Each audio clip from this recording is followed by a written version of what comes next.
Le pape François a passé une nuit tranquille à l'hôpital Gemelli de Rome.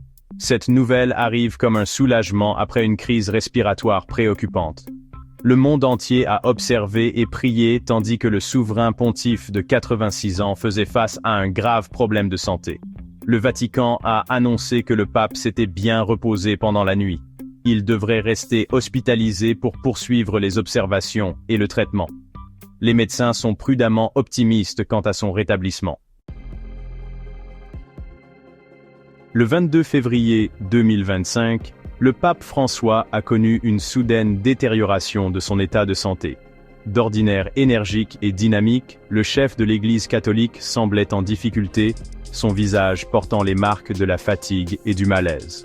Le Vatican a décrit la situation comme une crise respiratoire asthmatique prolongée. Cette annonce a suscité une vague d'inquiétude dans toute la communauté catholique mondiale, et beaucoup ont commencé à prier pour son prompt rétablissement. Ce type de crise se traduit par des difficultés à respirer et à maintenir un taux d'oxygène suffisant.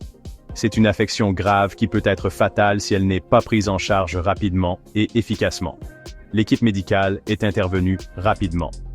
Bien préparés, les médecins ont agi avec diligence, conscients de la gravité de la situation.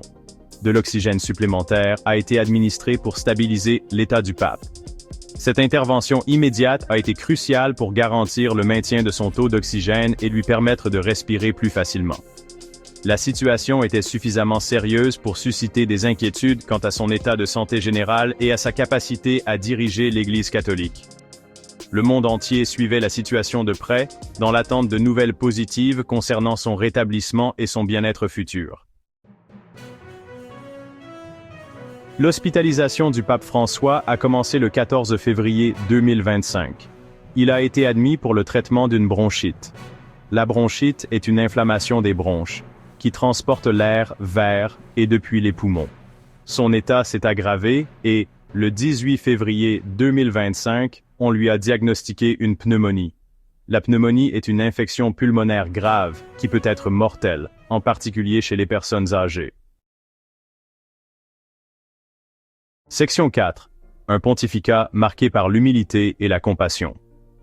Le pape François est à la tête de l'Église catholique depuis son élection en 2013.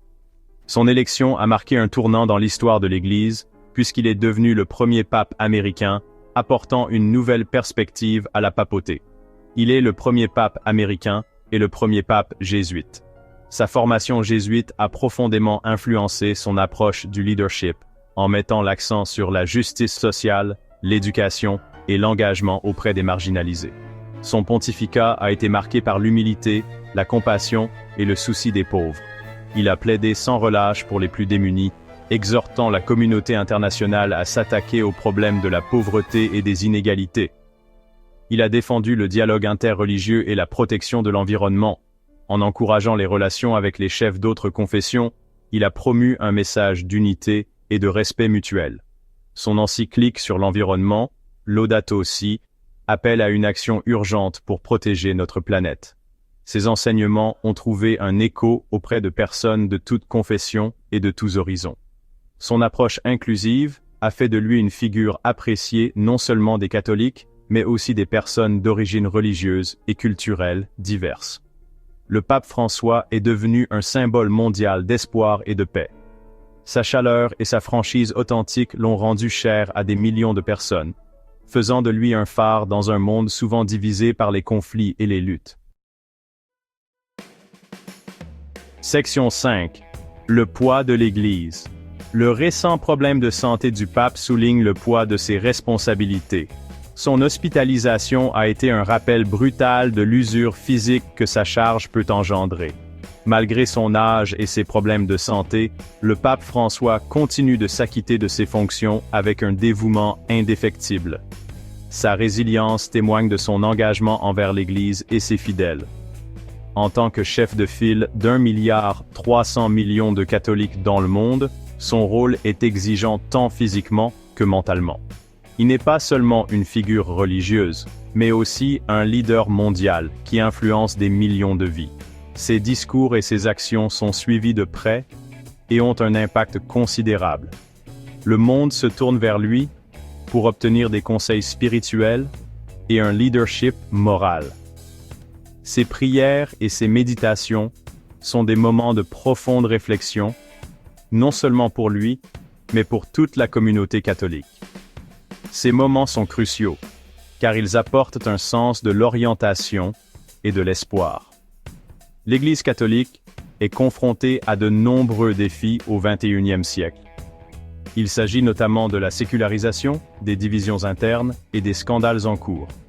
La baisse de la fréquentation des églises et la montée des valeurs séculières constituent des menaces importantes pour l'influence de l'Église. Les divisions internes et les controverses compliquent encore la situation. La capacité du pape François à diriger en ces temps de crise est cruciale pour l'avenir de l'Église. Ses rencontres avec le clergé et ses discours publics visent à unifier l'Église et à s'attaquer à ses nombreux problèmes. Son expression d'inquiétude reflète souvent le poids des défis auxquels il est confronté, mais aussi sa détermination à les surmonter. N'oubliez pas de liker et de vous abonner pour plus d'informations sur le pape François et l'Église catholique.